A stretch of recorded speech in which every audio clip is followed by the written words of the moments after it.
Excuse me, we'll call a meeting to order of the Southwest Vermont Supervisory Union for May 27th. First item on the agenda, public comments. Anybody want to make public comments, please come up to the microphone and identify yourself.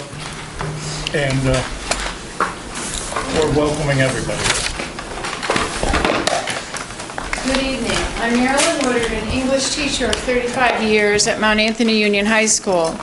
I'm here representing a group of individuals from MAUHS. Since the Supervisory Union Board has the authority and responsibility to evaluate the superintendent according to Title 16 Vermont Statutes Annotated Section 241, we want to make you aware of our concerns regarding the actions of the superintendent during the MAUHS principal search and hire process.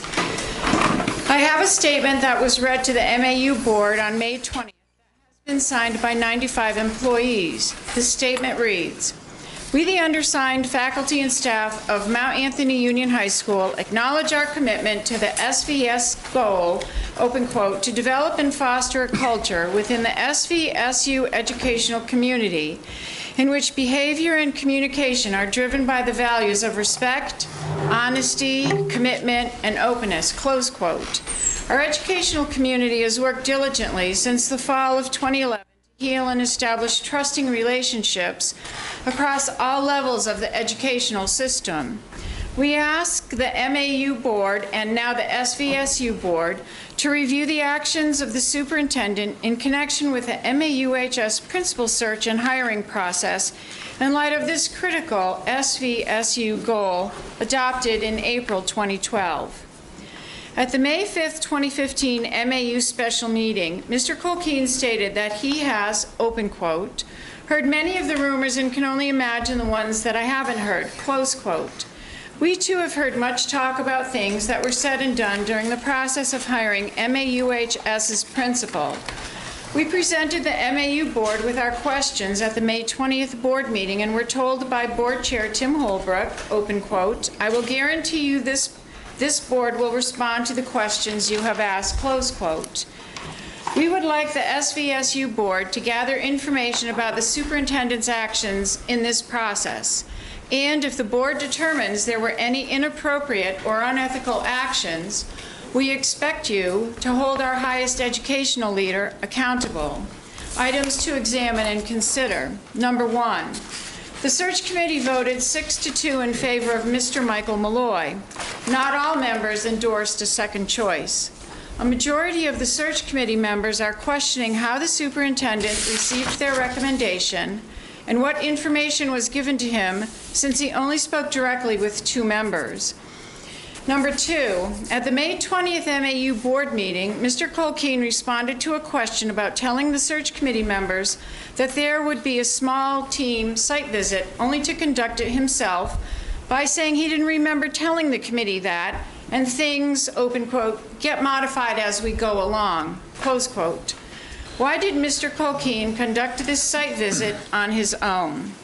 Number three, what reference checks did Mr. Colquhoun conduct regarding both candidates? Number four, Mr. Colquhoun acknowledged that at the May 20th meeting, board meeting, that he told both candidates he would be moving their names forward to the board to be the next principal.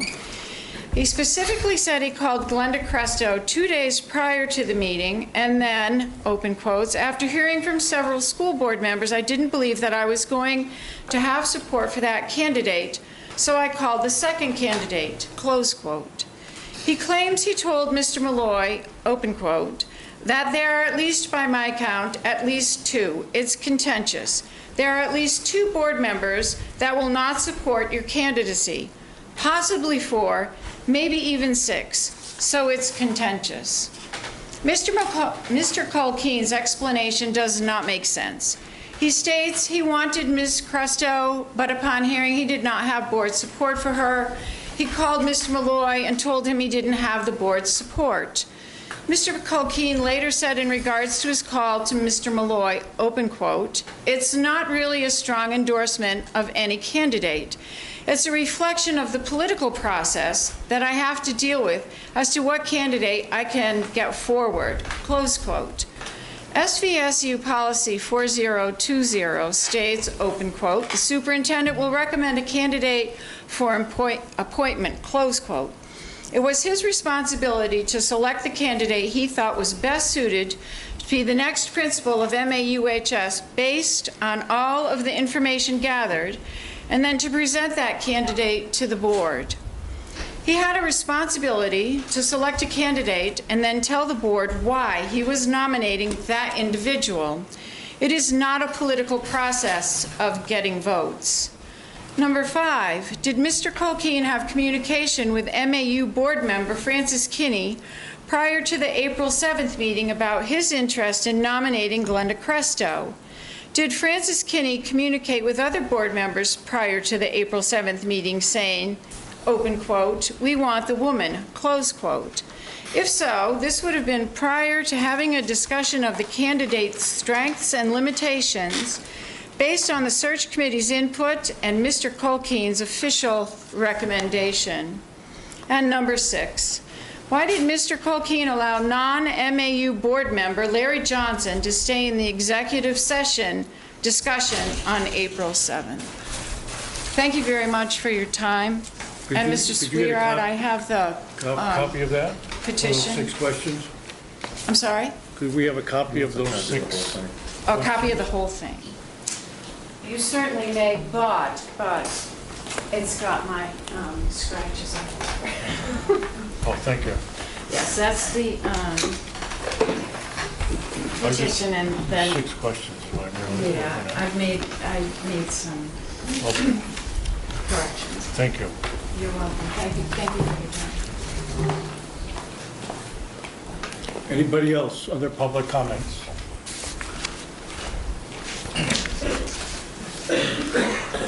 Hi, my name is Mary Garish. I'm a voter in Bennington and a member of the community.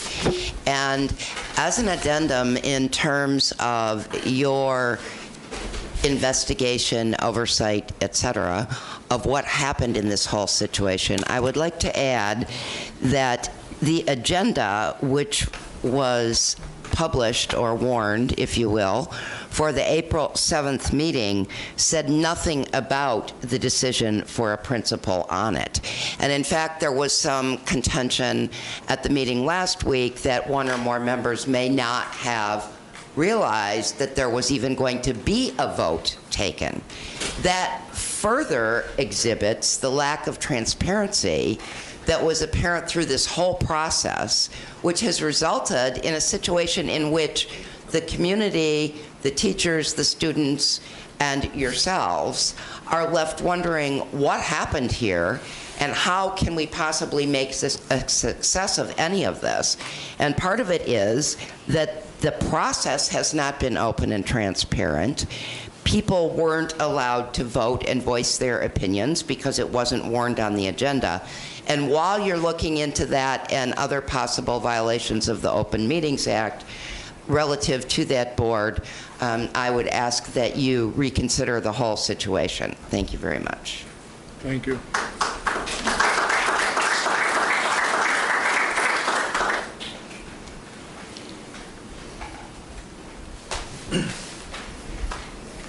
Good evening. My name is Jean Connor. I live in Bennington.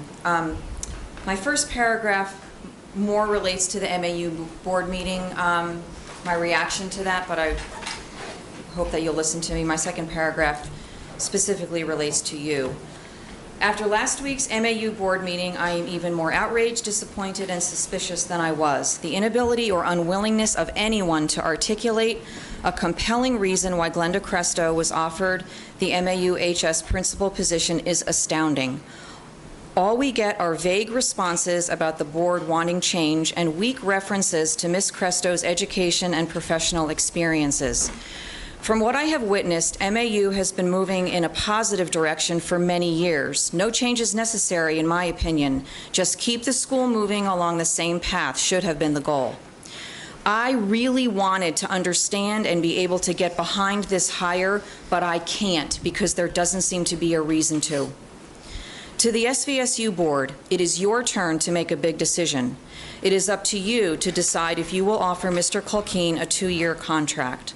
I expect you to get input from many people who wear many different hats to help you make a decision. Based on what I know and have experienced, I believe this board should not even be considering a contract for Mr. Culkeen.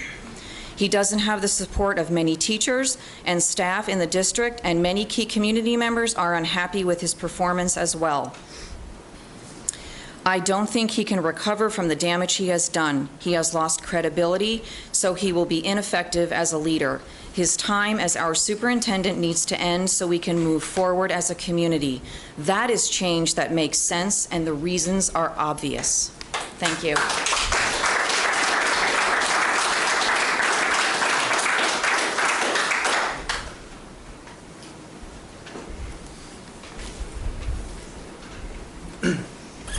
I'm Rosemary Pelletier. I'm a former teacher in this district, and I guess, you know, I don't know in terms of the process. I know in November you voted to extend his contract. You haven't signed a contract with Mr. Culkeen. I would like to share with you a letter that I wrote and gave to all of the MAU board members upon the completion of the meeting last week. And I believe the damage that has done goes far beyond one person, and I think what has been called into question is the way this district operates, and the fact that a superintendent makes a decision and the board that he is accountable to simply rubber stamps that decision or appears to do that undermines the community's sense of confidence. And I would hope that this board, at least whatever your decisions are, that you are very clear with the public in terms of why you make those decisions and why they are in the best interests of this community. So what I'd like to do is, I don't want to read the letter. I sent a copy earlier to Ken. I didn't want to blindside the board here, but I would just like to give you a copy of that letter, and I would hope you would look at it and read it and consider if the decisions that are being made by your superintendent appear to be in the best interest of this district or not. And if they do not, then you have a responsibility to find a superintendent that does support the best interests of this district. I want to hear your letter. I can read the whole letter, I guess. It's long. You're a speed reader, man. No, I'm not. And I'm not a speed writer either. This was addressed to the MAU board, so it was not addressed to you. I'm writing this letter to add context, and detail to the comments I made at the May 20th, 2015 MAU board meeting. I know this letter is long, but I ask you to do me the courtesy of reading and reflecting upon all of its content. The most important decision you were asked to make during this term on the MAU board is determining who will be principal after Sue McGuire retires. That decision affects the climate and tone of the learning environment and impacts the lives of both students and teachers.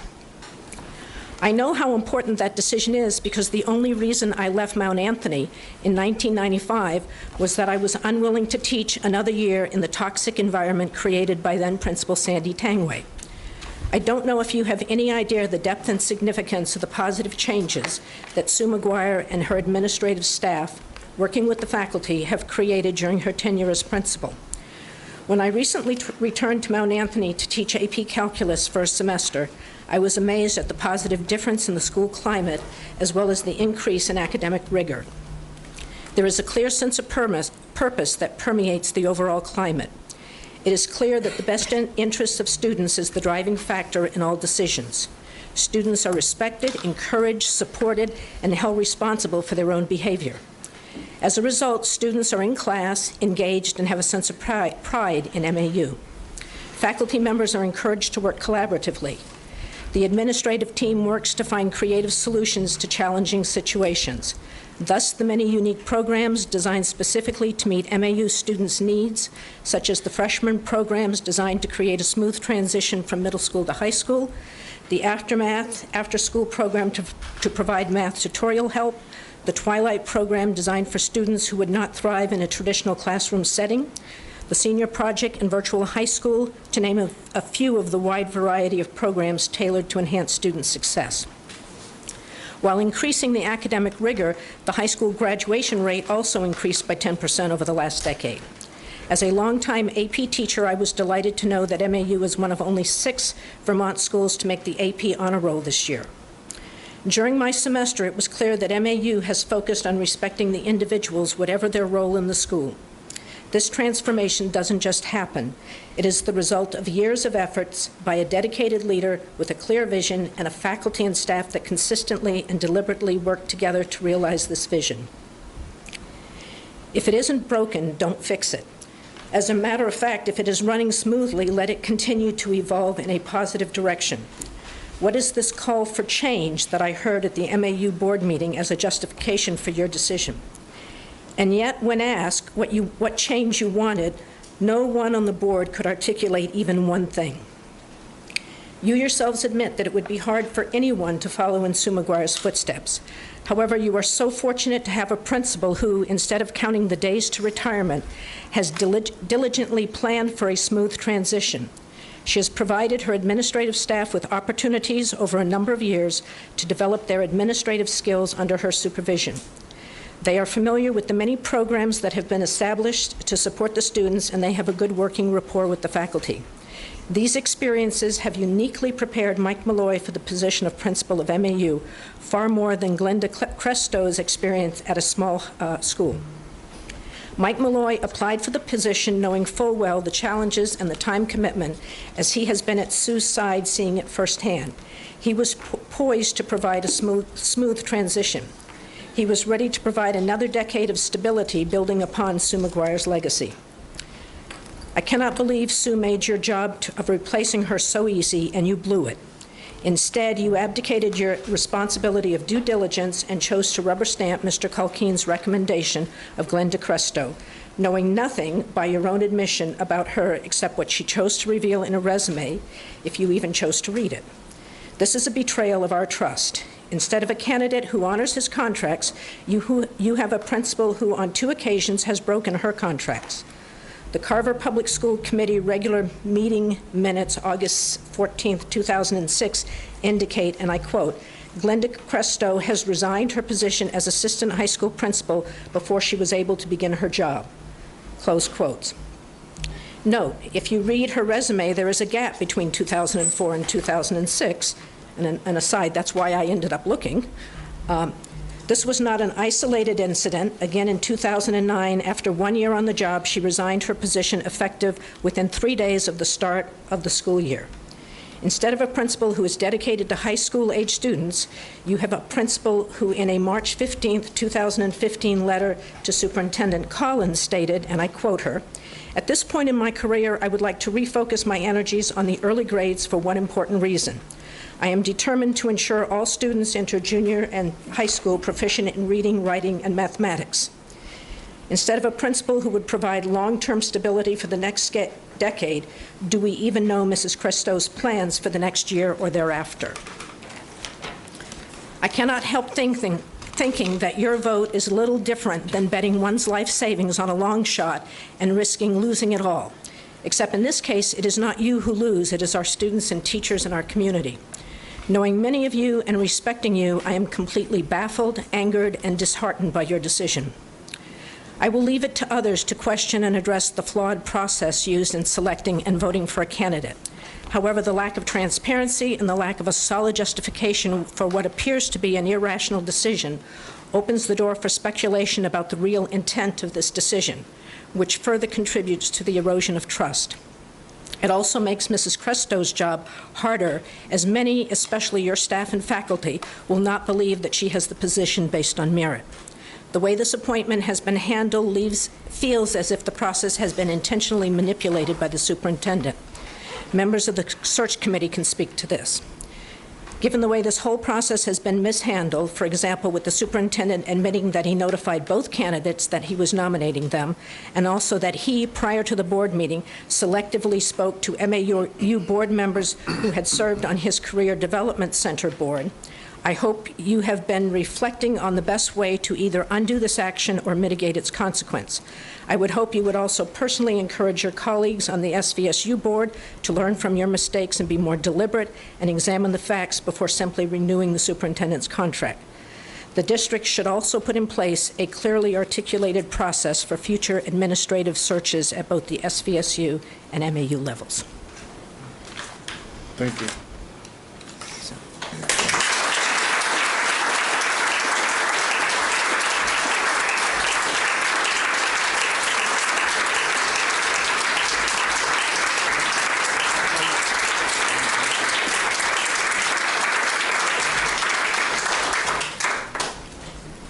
Anybody else?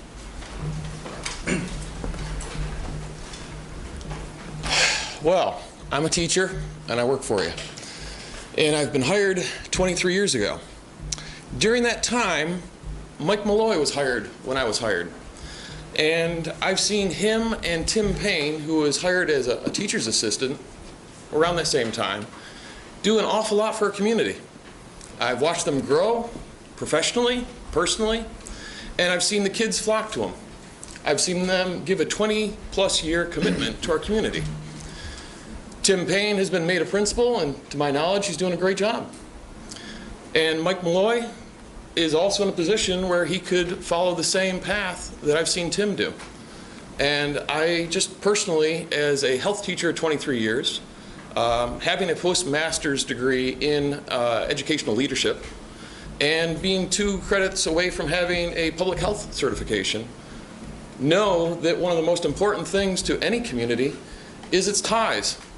And both these gentlemen have given their lives to making the place they live a much better community, a much better place. And it surprises me that someone like Mike Malloy, who has done this, has not been recognized and treated appropriately, in my opinion. That is all. Thank you.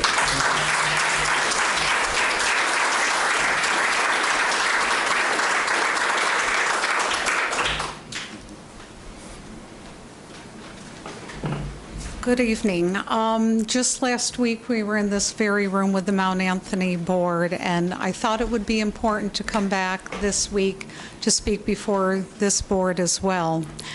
I had gone to the meeting last week hoping to hear something that would make me feel comfortable after receiving over 30-some calls from parents of students at the school, several teachers, and community members about their concern of how the process of selecting our new principal to the Mount Anthony Union High School. I had also received some emails and also had people stop on the street to talk to me about it. I had several people say, can the Department of Education do anything? And of course, I suggested that they reach out to Sean Mariola, who sits on that board.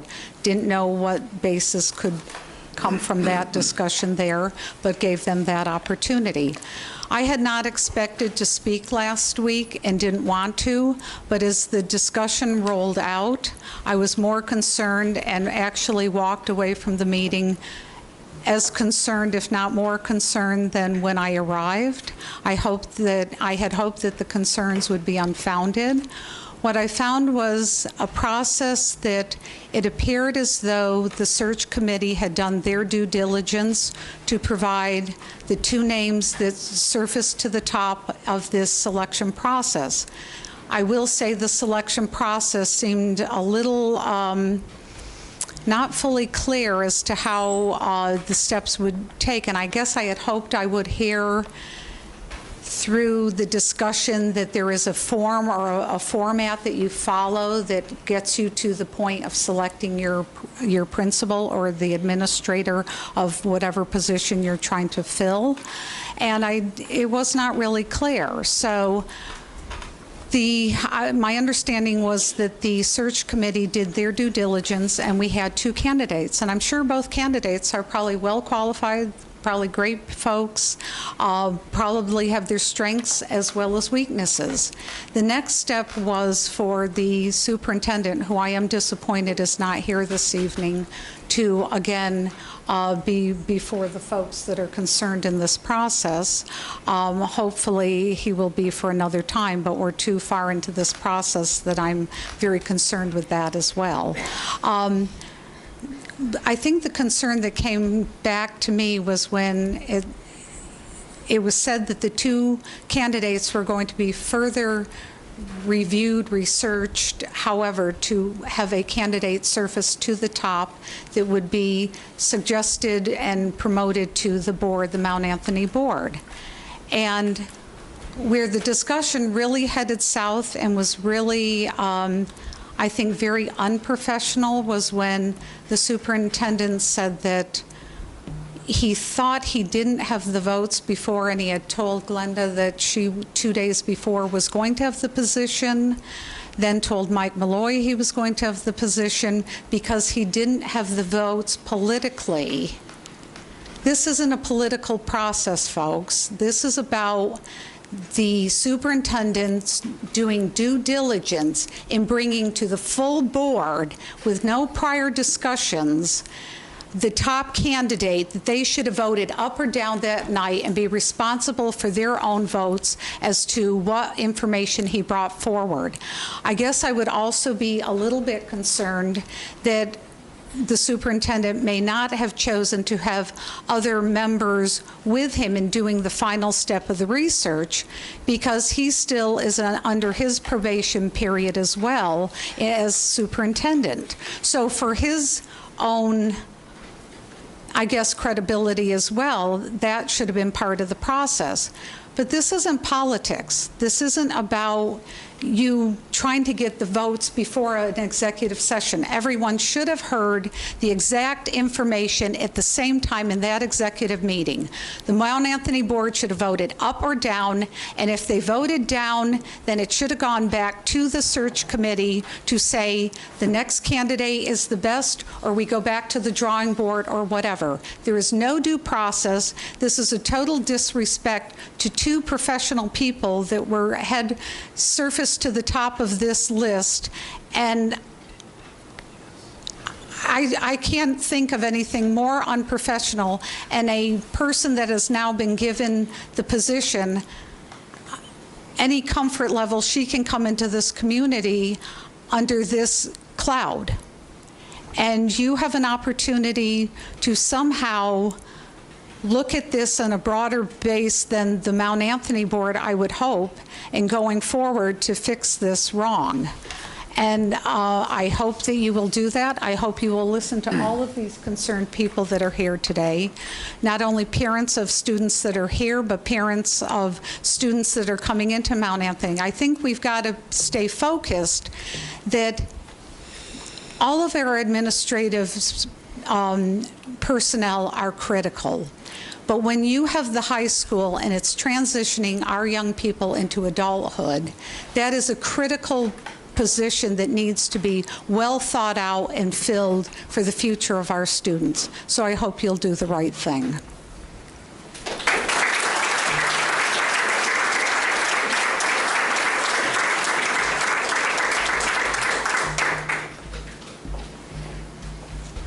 Hello, my name is Ron Murphy, Dr. Ron Murphy. I'm a teacher at the high school for now 17 more days.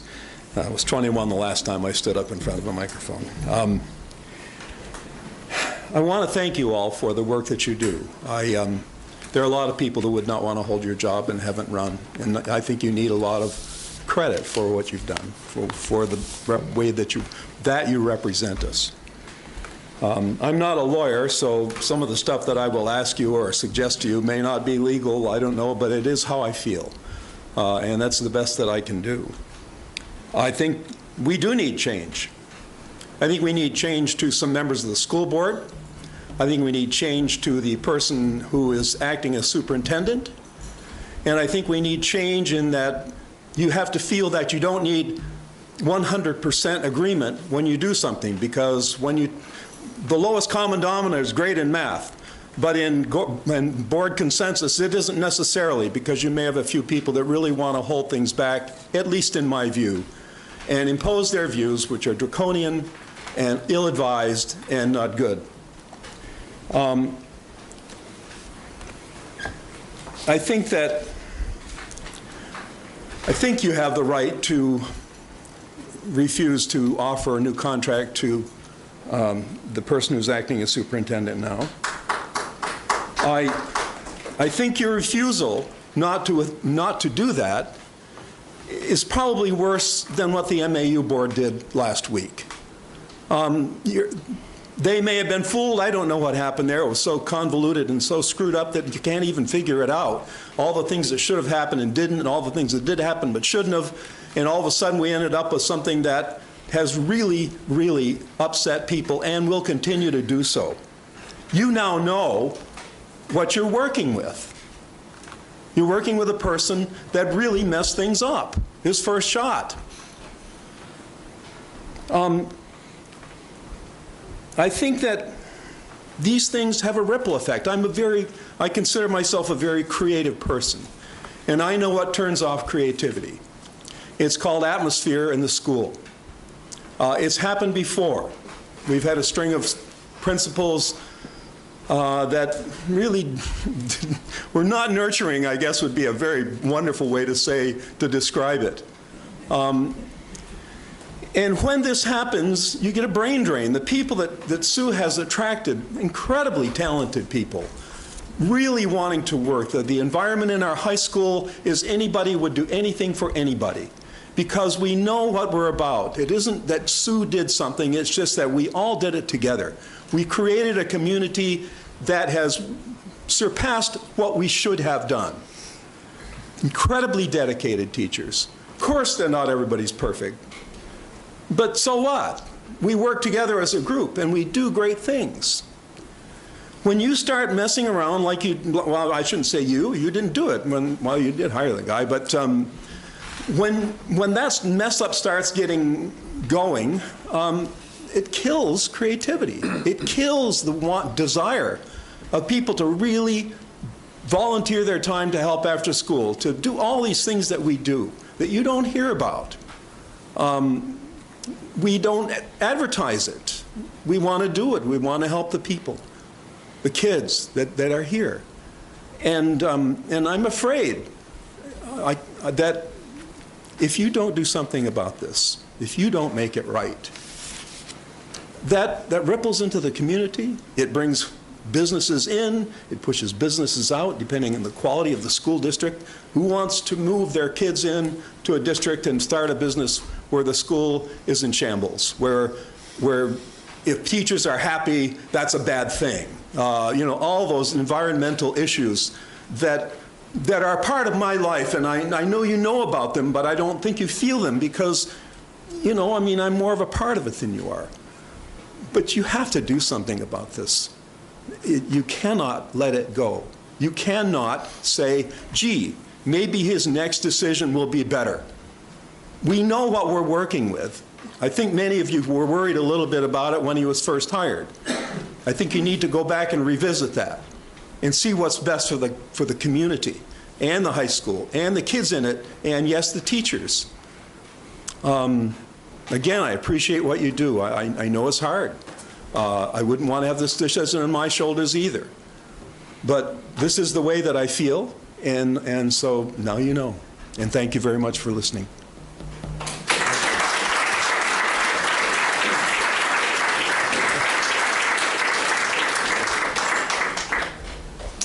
Good evening.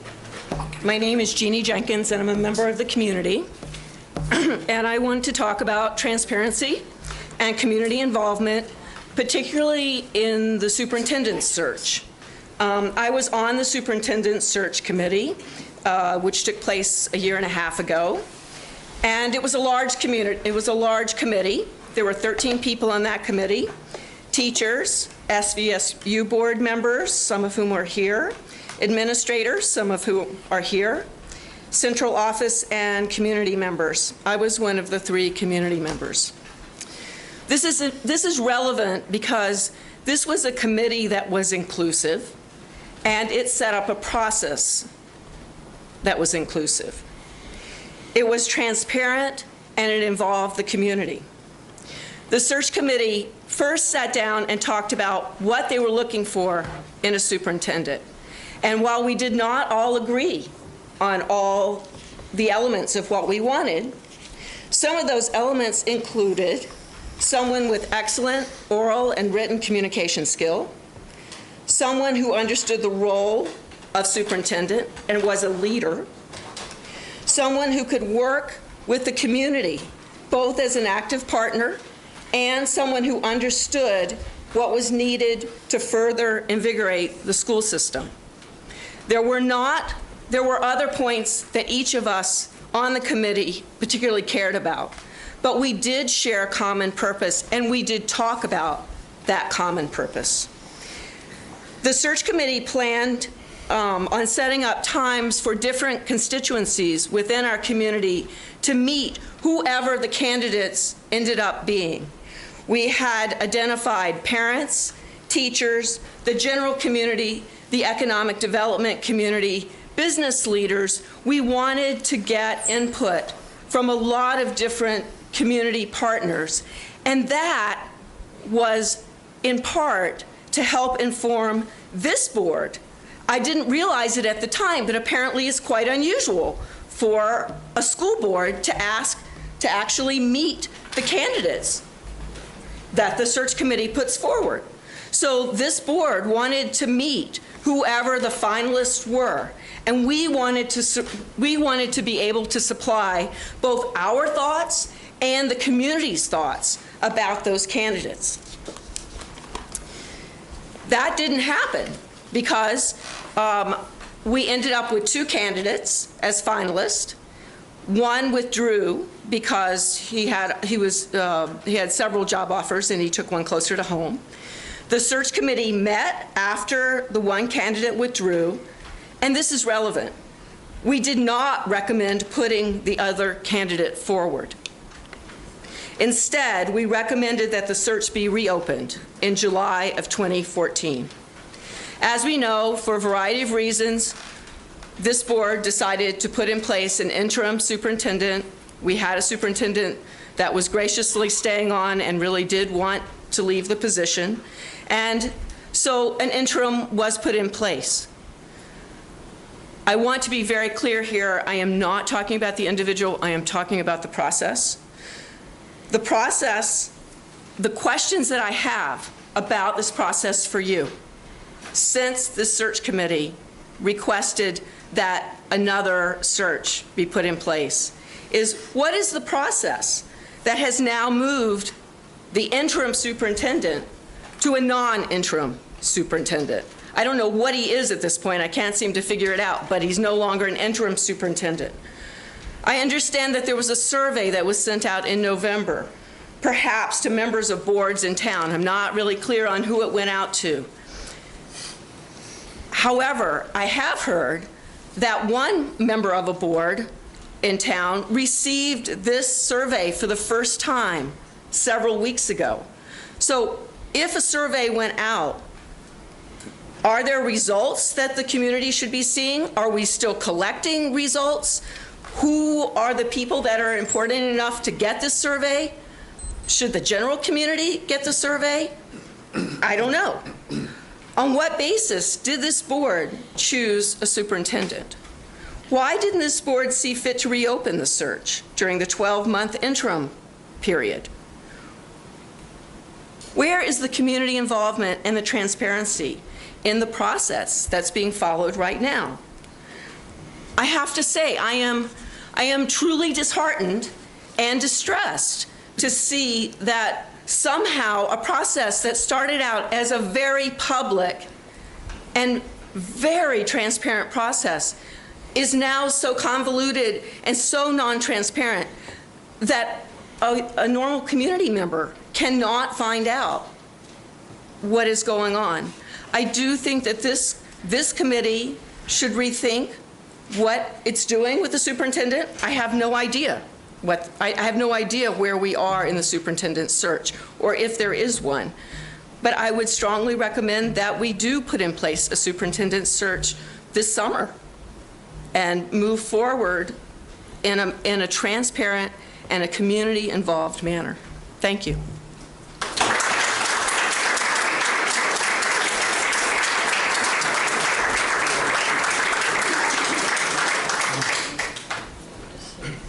Anybody else? Okay, seeing none, okay, thank you for your time and comments, appreciate it. And we'll check on these 6 questions you had, Ms. Okay, and try to get back to you before the next meeting. SVSU. Okay, next item on the agenda is a finance operation related treasurer's report. Your motion to accept the treasurer's report? So moved. Second. Second. Any questions, comments? Seeing none, all in favor of the treasurer's report as presented? Unanimous. Okay, trash, compost, and recycle services. Rick. Yeah, in your packet, you should have a summary of the results from the bid we put out for the trash services. This is for the SU facilities located at the central office on the On Point on Congress Street, as well as the Tripoli location on Division Street. And we're recommending you award it to TAM, low bidder. Who else bid beside Tam? Anybody? Casella? Casella? So Okay, moved. can we have motion, Leon moved, second? Second. Second. Okay, any more questions? Award the contract for TAM Shaftesbury. All in favor? Okay, unanimous. Thank you. Audit. Audit, you should also have a summary in your packet. We went out for professional services to perform our annual audit for the next 3 years. Unusual circumstances, we actually had 3 bidders. Doesn't usually happen. And we were actually, the committee met, and hopefully those, did those minutes make it into the packet? From the, yeah, they did, I think they're attached. I think they were. What's that? They were in there? I think they were on the web. They're supposed to be attached. Committee met and reviewed the proposals, and it's recommended that we go with R.H. Smith out of Buxton, Maine. They do a lot of Vermont work. They were not the low bidder. They were the in-between bidder. But they are lower than what we have budgeted, and they do significant work in Vermont, as well as doing comparable SUs that we have in Vermont, and they come with good references. So the recommendation by the committee is to award the contract to R.H.R. Smith and Company. So moved. Motion by Leon. Second. Any more questions on this person? R.H. Smith. This is 2 years, you said, Rick? 3. 3. Okay, all in favor of a contract for R.H. Smith for auditing for 3 years? Okay, unanimous. Thank you. Thank you. Okay, number 3, personnel. Position transition, eliminating of 4 sped paras in exchange for 1 MAU associate director for sped. And we need some explanation. A few board members wanted to know what was going on here and how this came about. This is, we've done it at a couple of other schools. We did it in BSD, we've done it here at the middle school. This is a proposal that Wendy put in front of the Mount Anthony Board, and remember, this is a direct assessment, so they have authorized this switch. They want to basically trade 4 paras for 1 associate director to help manage the large special ed staff that they have between the 2 buildings. The MAU board has, I believe, I wasn't at the last meeting, but I'm under the understanding that they had a discussion and approved it. So we're hoping because these people are employed at the SU, that this board will take action to make those changes. Is this similar like the individual we have in the BSD that Correct. runs well? Correct.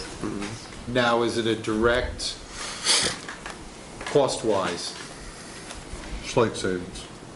slight savings? But the impact is only going to be felt by MAU. Right. Yeah. So if MAU approved it, we just sort of rubber stamp it, because we're the hiring group. I'm just confused about if you needed the 4 paras to service a group, the services are essentially lost on a personal basis, aren't they? In favor of an I organization. can't really speak to that because I don't manage that department. I know that there was extensive conversations about that, and this is my paraphrasing of what and I don't pretend to know special education, but the services that this director can provide will free up actual SPED teachers, and maybe Donna knows a little more about this, will free up SPED teachers to help deliver a lot of those services that the paras were delivering. So it should be higher quality services, but can you help, Donna? A little bit, and I don't know the exact specifics of the duties of these paras, but I know that there were 2 that were retiring, and then 2 paras that will be reassigned. So it's not like there's a loss of employment for people. And the needs of the students change every year, so there's always a reorganization of how the paraprofessionals are assigned to their duties for the year. So it was discussed quite thoroughly with Wendy Pierce, the director, and how this could help facilitate, especially for the programs that are being placed at the middle school and high school for rather intensive needs, and how to support those within the school environment so that the principals and the regular ed staff aren't consistently asked to be assisting there.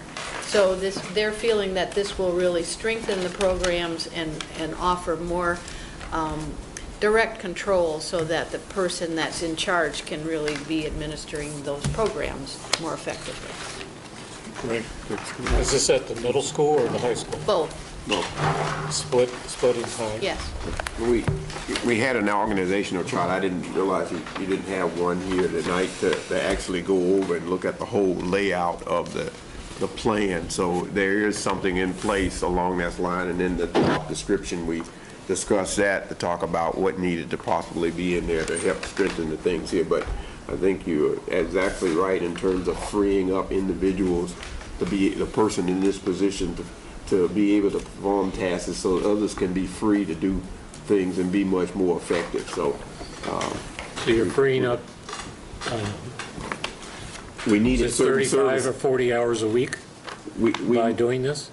Well, it's down to mention some of the individuals were not there in the positions that we're talking about moving, but the type of jobs and services that needed to be provided needed to be done at this particular level in terms of how we're creating the job description. And was that some of the teachers end up doing a lot of the administrative tasks Right. instead of actually working with the students. So having the Right, so do they do, I mean, 4 SPED paraprofessionals is something like 140 hours a week?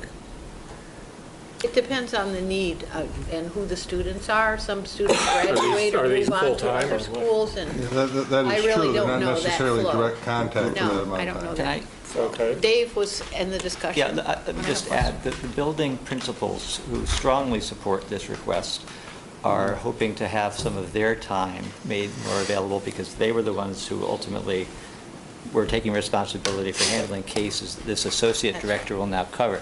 I think we may be making a mistake in trying to equate the number of hours that the 4 paraprofessionals would have provided.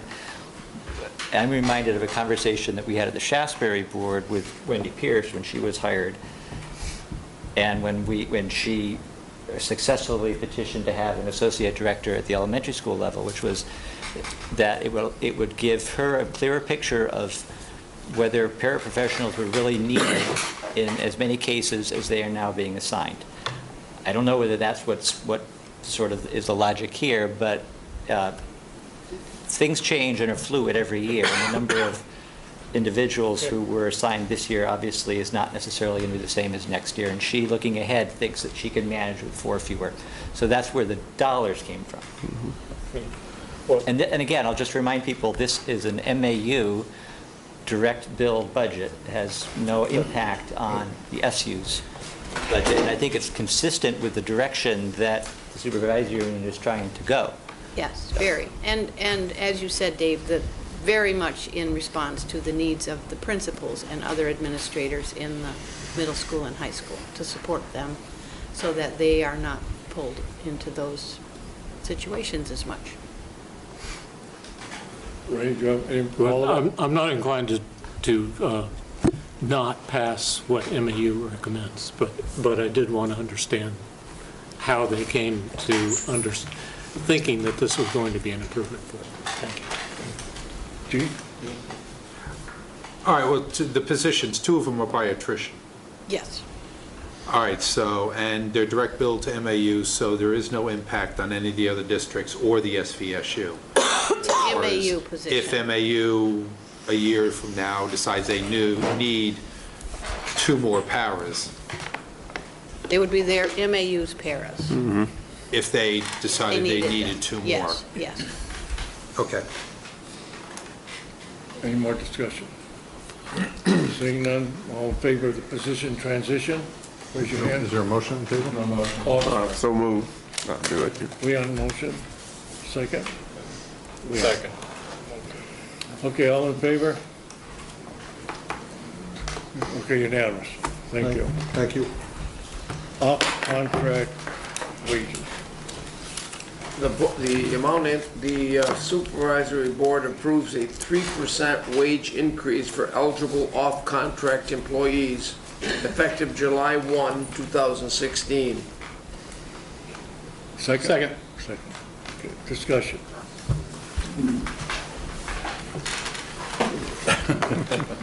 I just want to mention in public that Okay. that panel voted for 2% last week with the local economy, and all wages in Vermont are flat. The household income in Vermont is essentially flat for 4 or 5 years.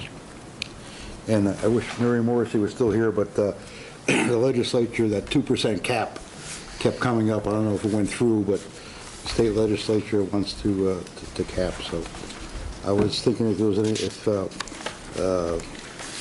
was any support for, the reason we're at 3% because we budgeted 3%, and we're not forced to vote 3% if we don't want it. So I was wondering if there's anybody willing to adjust that to 2%. So I would like, I don't know how I would make a motion that we amend that motion to 2%. In the spirit of trying to do something to maintain costs for the whole system. Okay, we have a amendment on the motion. We need a second. Second. Second. Okay. Discussion on the amendment for 2%. Seeing none? Well, Okay. I don't, what I'm thinking is that these are off-contract individuals, and by this being a multi-facet organization with many groups and so forth associated with it, it would be a disservice, I think, to offer one group something lower than what the average groups are all receiving at this particular time. Until we have such a system in place that we can counteract that, if the going offering is the 3%, then and then we having contracts negotiations and all these other things that are taking place, and we're offering approximately about the same out here. I would hate to take the individuals that are not speaking for themselves and throw out a smaller number along that line. I wouldn't. I would like to stay with the 3% myself. Anybody else? Seeing none, all in favor? This is for the amendment to the motion to change it to 2%. All in favor of the motion to change to 2%, raise your hand. 1, 2, 3. Against the motion. 1, 2, 3, 4, 5, 6, 7, 8. 8 to 3, 11, okay. That's the amendment. Now we're going to vote on the regular motion for the 3%. All in favor of granting the off-contract people 3% raise? Raise your hand. 1, 2, 3, 4, 5, 6, 7, 8 against? 1, 2, 3. Okay, motion passed. And thank you for your, thank you. Okay, consent agenda. Can we have motion for consent agenda? So moved. Second. Second. Okay, again, minutes, retirements, warrants, nominations. I would like to make a motion to withdraw number 6 nominations and would request, We don't need, all you have to do is ask us to pull them. I'd ask to pull. Okay. You want to pull what? Sorry. Number 6 nominations. Number 6. Oh, okay. The whole nomination. Yes. And what else? That's all. Okay. Okay, so we're dealing with the minutes, retirement warrants, leave absence, and resignations. Any questions on any of those items on the consent agenda? Seeing none, all in favor of the consent agenda minus item 6, raise your hand. You had it. I just wanted to comment. Okay. Against? No. Abstain? 1 abstention. I just, Ken. Yep. I wanted to say, I mean, I was trying to make a comment. I know it's under the, and it's all gone, but I just wanted to single out the HR position that for so many years that we had tossed around and discussed in this district to put in place and for a need, and it's really sad. And when she put in a resignation, to see her go. She came into this district and jumped right on the things that we need. Joy did and has done a yeoman job in setting up things and making the changes here. So I'm really sad to see her have to leave, even though it's a must in order for her to take care of personal business of the family, and that takes priority over any job or responsibility out here. But I just want you to know I'm going to miss you, and I think the district and the whole town is going to miss you, because the things that you standardized in this town and put in place in this SVSU is phenomenal. Here, here.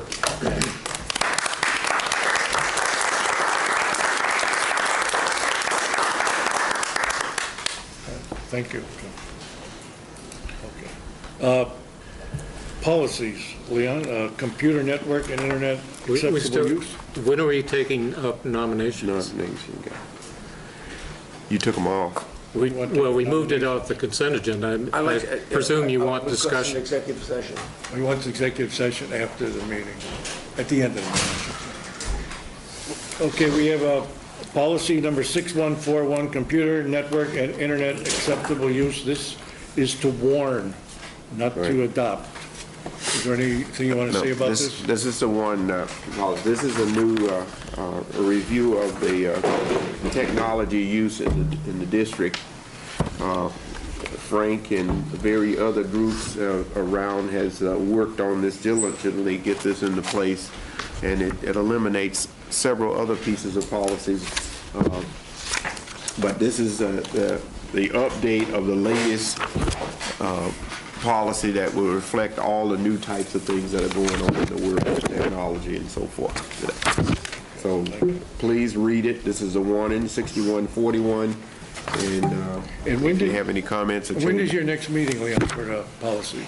Our next meeting is June 1st or 8th? 8th is the 2nd. It's the 8th. I think that's the night we haven't reviewed the 8th. Anybody, any board or citizen are welcome, and you meet at central office? That's right, we're at central office. Okay, at 4:30? At 4:30 until 6.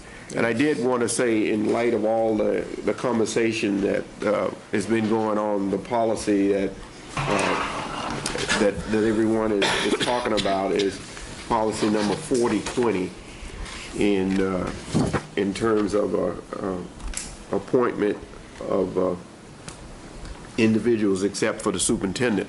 I probably want to bring that back on the agenda next time. There's nothing that, in terms of the administrative procedure piece, that needed to probably be documented with all the things that I've heard. The policy has all the things in it, but I think we need to probably think about the things that the state tells us that we don't want to do and everybody else tell you they want to do. This board responsibility is to build a policy and put it in place. Administrators are responsible for having the administrative rigs to interpret the policy and be out there. But I think we may want to take a look at that and maybe put some stronger languages or tie the administrative regs procedure in more than what it is. So I want to ask that we bring that back to the policy committee. That's a good idea. Is that okay with everybody? I mean, thank you. Okay, we have a motion to accept this warning? Second. Second. Okay, all in favor of warning number 6141? Okay, unanimous. Okay, superintendent's report, Donna. Well, I just had a few things to share, and I don't get to meet with you as often as I would like to anymore, but I just wanted to note some of our positive progress that we've been making and to applaud the great event today, the track and field event with grades 5 and 6 that all were at the track and field at the high school today, and thank all of the staff members that were involved in the planning, as well as all of the teachers, and even some of the high school students came and worked as coaches and really were guiding the young students in all of their events. There were even a few alumni students who came back to help with the event, and it really is a great community event with all of the schools involved, even all the independent schools in our area, giving them a chance to be together in a very exciting event for them and many, many learning opportunities there.